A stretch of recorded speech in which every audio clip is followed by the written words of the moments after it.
Welcome to episode 155 of Drew Sports Crew here on this Sunday night. And look, baseball is finally back. We had our first two games of spring training here on Saturday and then today, Sunday. And then also we had our two games back from the All-Star break for the Milwaukee Bucks, which featured two very convincing wins in Minnesota and Philly. So it was a good week to get us back in sports, and I'm really excited for everything to be back as we are getting closer to baseball season. It's wild to think about. We're in the absolute worst time for football season. No free agency. Super Bowl's done. It's just this weird spot where we'll get coaching spots are all solidified. Everybody got their guy. And now it's kind of these guys are expected to be cut when they're able to. This player's expected to sign with this team when they're able to. Packers don't really have any franchise tag situations that we'll have to worry about. So again, just kind of stuck in a weird spot in football. So not going to be any really football news going on today, but the Milwaukee Bucks though, and the Brewers, we'll discuss how they've been doing. And I'll go through kind of the next week for them also, and then just overall, right? I talked about how each team performed. We'll get more into that. Otherwise, at your sports crew, Instagram, X, and TikTok, been doing a lot of the casual rankings, right? The usual, I should say, usual rankings. Now I've been ranking some MLB players too. Seems to be some debate with that, even though my numbers and what I said for the baseball, I would say was probably nearly right.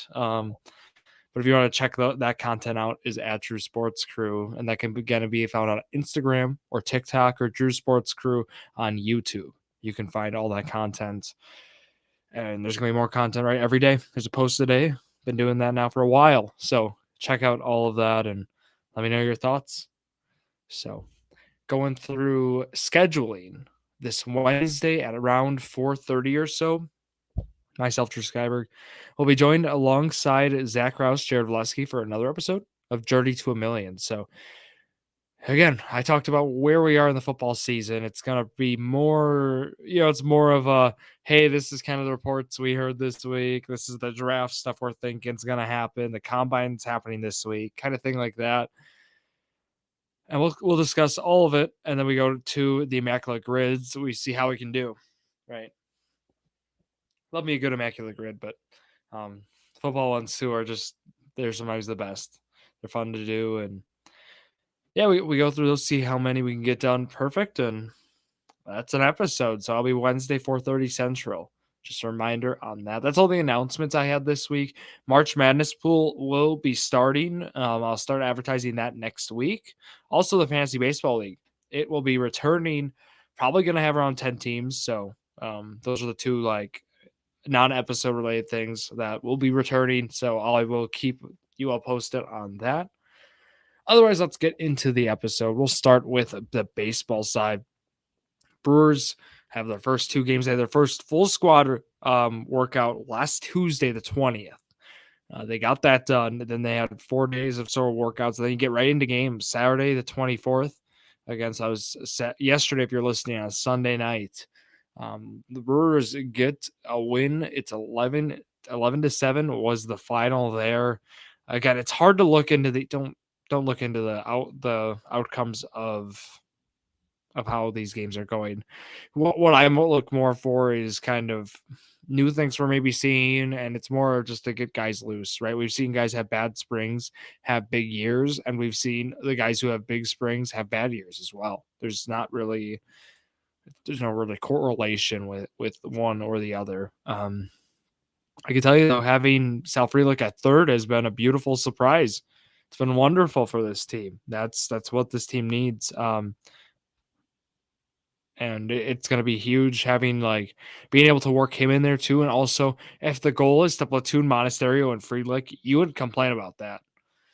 As he had, it was 2 for 2, a double, hit by pitch, a walk, a run, and a stolen base. He just filled up the stat sheet.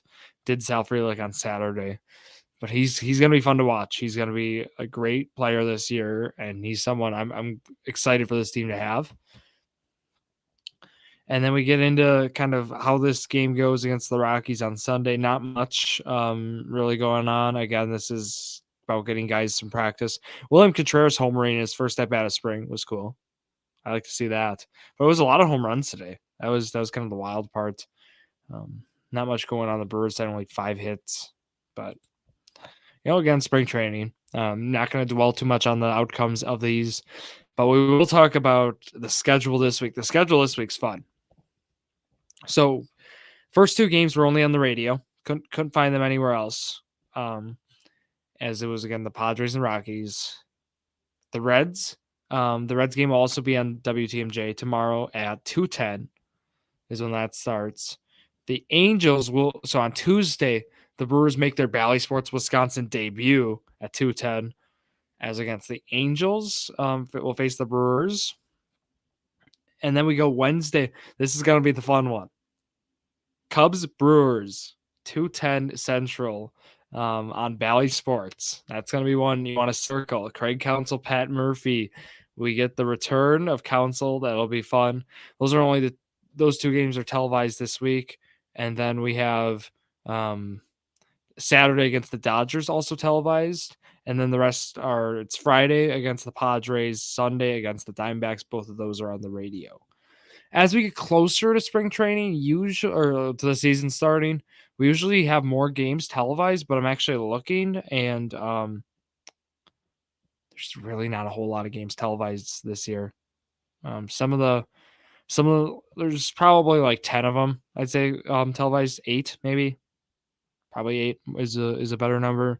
So not a whole lot going on until we get to Thursday, March 28th, which is opening day. And again, they kick off in New York to play the Mets. So that's what we're looking at right now on the baseball side. There's only 2 games, so there's not a whole lot of trends other than Frelick third. Cool. But the signings we got to talk about that happened this week. So Gary Sanchez, physical issues with that, as we expected. Enough of an issue where the contract went from 1 year 7 to 1 year 3. I'm wondering how much of an issue it was then, because that's pretty substantial to the fact that I got cut down to $4 million after a physical. So hopefully it's not anything to be too concerning of, but it's gonna be good to have Gary Sanchez. Hopefully we can get him. He'll be in the lineup soon for a game or 2. Just get him more familiar here with the club, and that's gonna be great. And then having a wonderful signing back at Brandon Woodruff, right? An ultimate culture play this year. We know he's not going to be playing much this, right? He's not going to be playing, if not at all. He said rehab's been going well. It seems like he's going faster than expected, but I know there's a lot of hesitancy on that. So the contract ends up being structured. So it's $2.5 million this year. It's $5 million next year, and then a mutual option. I'm talking about the base salary in 2026 for $20 million, which this is kind of a contract we expected, this kind of structure. Not a whole lot this year. And then $5 million next year. And then 2026 ends up being a chance for $20 million. The mutual options, though, we know how they are. If Woodruff has a big 2025, what's going to happen is the team's going to accept it, but he's going to decline it. And then what's going to happen, because he's going to be able to get maybe a 5-year deal for, let's say, like 5-year 80. He'd probably take that over 1 more year of $20 million. We know he would. And then if he plays poorly and the team, and we know what's going to happen, the team's going to decline it, he's going to accept it. So these mutual options are not, so it's really a 2-year deal as it has been included. But it's called it's $17.5 million, even though really the yearly amount is 2.5 and 5. It's a weird structure on the deal. But for a player like Woodruff, where his injury going to be out for most of this year, if not all of it, makes sense. It would be cool if September he's able to come back, he's ramping back, and he has some sort of bullpen role with the team. That would be like my ideal scenario of like how it would work out. But we'll have to wait and see on that. rooting for the guy. Everybody's happy he's back. The team's been a lot of fun. We've seen that. If you're on Instagram or at whatever social media, you got to follow the Brewers. They've really stepped up their social media team here in 2024 with Pat Murphy. They've been doing a lot more team oriented like reels, and they've been really fun. So that's just one thing. Shout out Brewers, good content, makes the fans even happier. So love to see it. The Brewers though also their wins got adjusted after these deals came through, right? Player news, free look at third.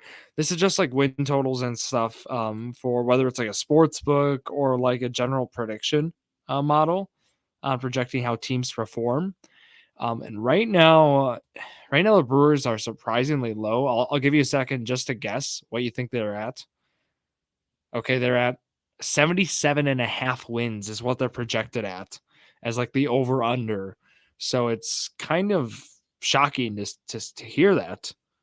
Based on this team, sure we know they traded some guys. When I say they traded some guys, right, they traded Corbin Burns, which is the huge one.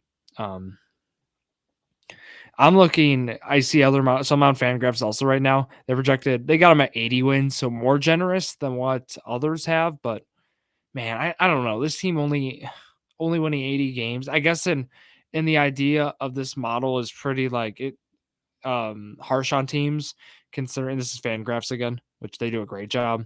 It only has like the top team 97. There's only one team that wins 95 plus games in this model. The Dodgers only win 93.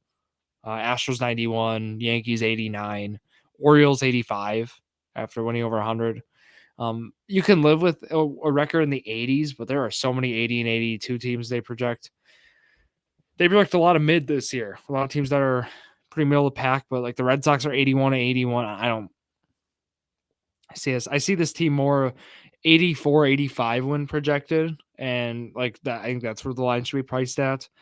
I know there's concerns with starting pitching. I understand that, but I think there's going to be help on the way, whether if it's going to be one more signing.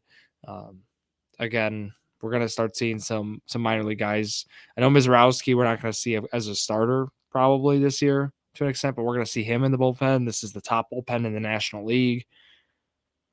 I think there's more hope this team. If Freddie Peralta stays healthy, it's Peralta and Miley are two good pieces. I don't know. Saying Wade Miley is my second guy does not, might not help my point the most, but I think this team's gotten a lot better offensively. Where I think we could see them again be around that mid 80s range. I think 84, 85 wins is a fair line to have this team at. But yeah, we'll have to see. I don't know. I just have been shocked to see when sports books even like I just seeing kind of what they have them projected at, or you see posts on social media of like, oh, this is what this sports book has for these projections rest of the year, or whatever, or if it's like ESPN posting like this, these are the most favored teams per the sports book. I've seen those. It's Brewers are in fourth right now, and it's shocking to see that. They are projected to win less games than the Cincinnati Reds. Thankfully, not with Fangraphs. I think Fangraphs makes more sense on it. They have the Brewers at third, but they have the Cardinals winning the division 83 with 83 wins. I don't think this division is going to be that bad. I think some teams are going to make the leap, but I can understand coming in this division, there's a lot of uncertainty.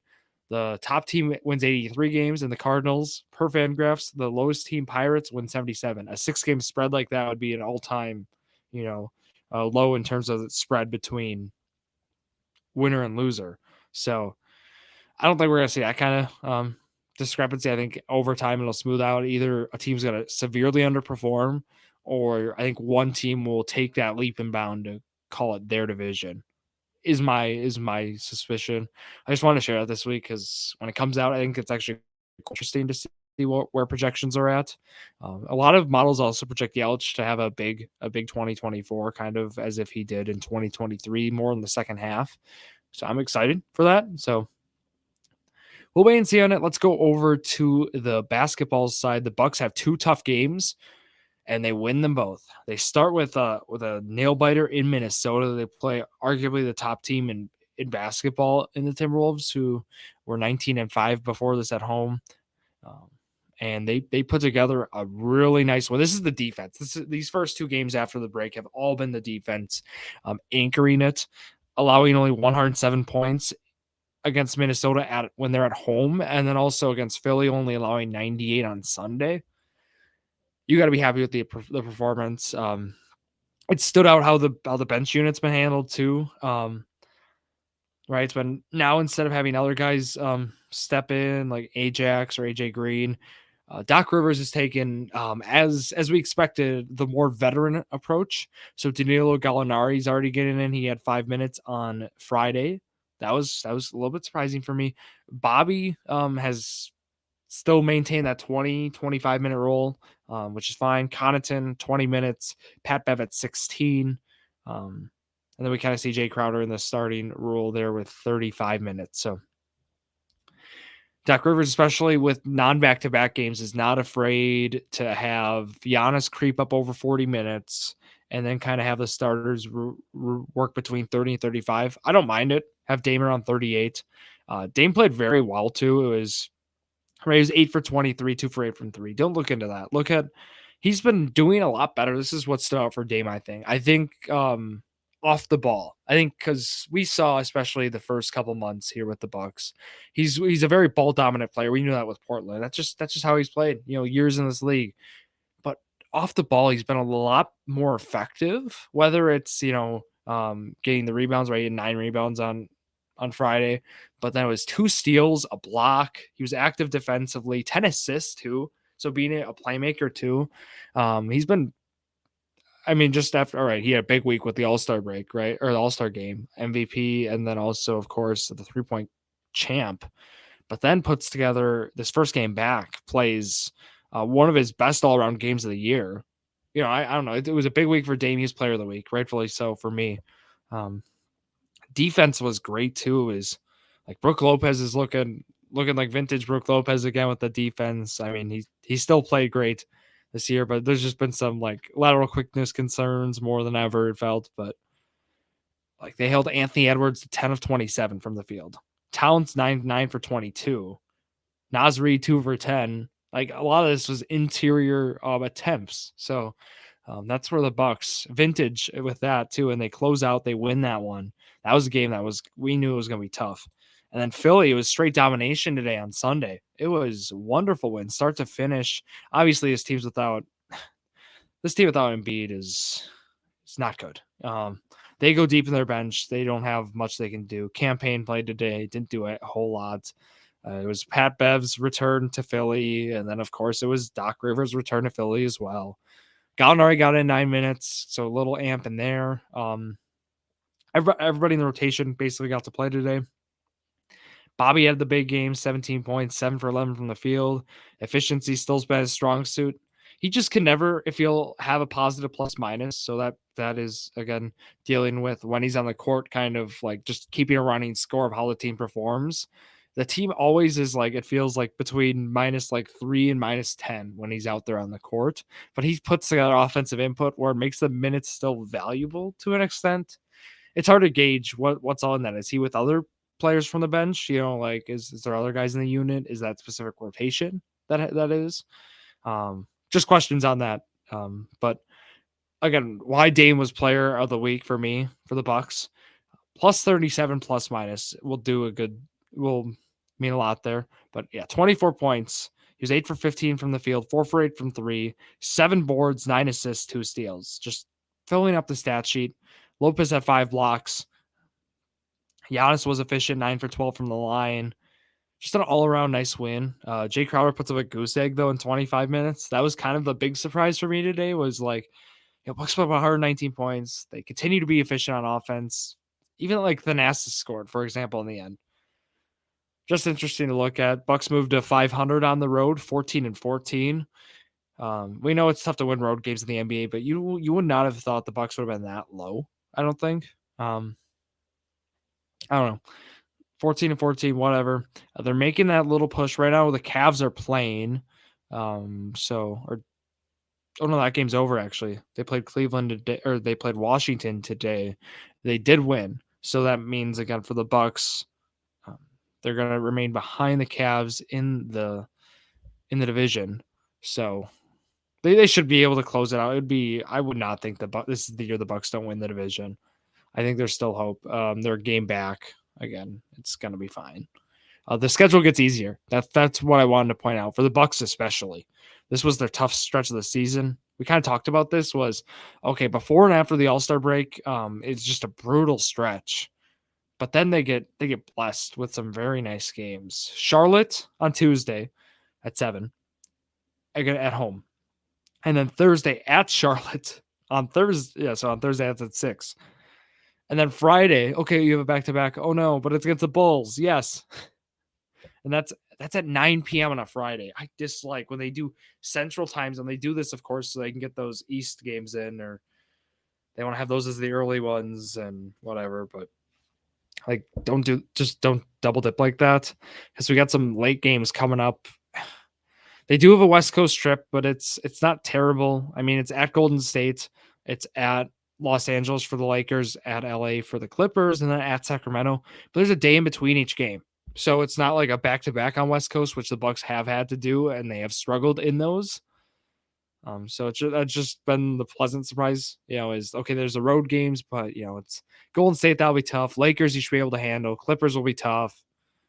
But overall, like these next 10 games, you're hoping for a 7-3 record. Not to pin them to a record, but how the teams performed the last week before the All-Star break, you need that kind of splash to just keep momentum and keep pace to at least be a top 4 seed in the East. Like, I'm fine wherever they end up, as long as they're a top 4 seed, I think is a realistic take on that. So at least those first 2 series you get, you arguably will have then the shot there, or at least the first series. It just depends on how it all shakes up. Again, pending if you're a 1, 2, or 3, or of course a 4. But otherwise, the playoff schedule, we have some time. Right, the Bucks we're hoping for them to win 50 games this year at least. Still is doable. They still have some nice home stretches. Like, they have a huge home stretch first few weeks of April. It's Memphis, Toronto, New York, Boston, Orlando. Some tough ones in there, but at the same time, you get them all at home. So a nice home, 5 straight games. Like, you'd love to see that. They already got through the longest road stretch of the year as well. So it's all well at this point. Like, they'll get through it.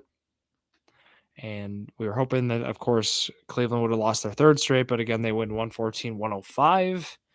Otherwise, we need 3 wins this week from the Bucks. I think we're going to get them that. That's my Bucks prediction challenge and the schedule preview for this week. Otherwise, that's all I have for this episode here for episode 155. Myself, Drew Skyberg, here on this Sunday night. Have a great week, everyone. Thank you all for listening to yet another episode of Drew's Sports Crew, the perfect podcast for you.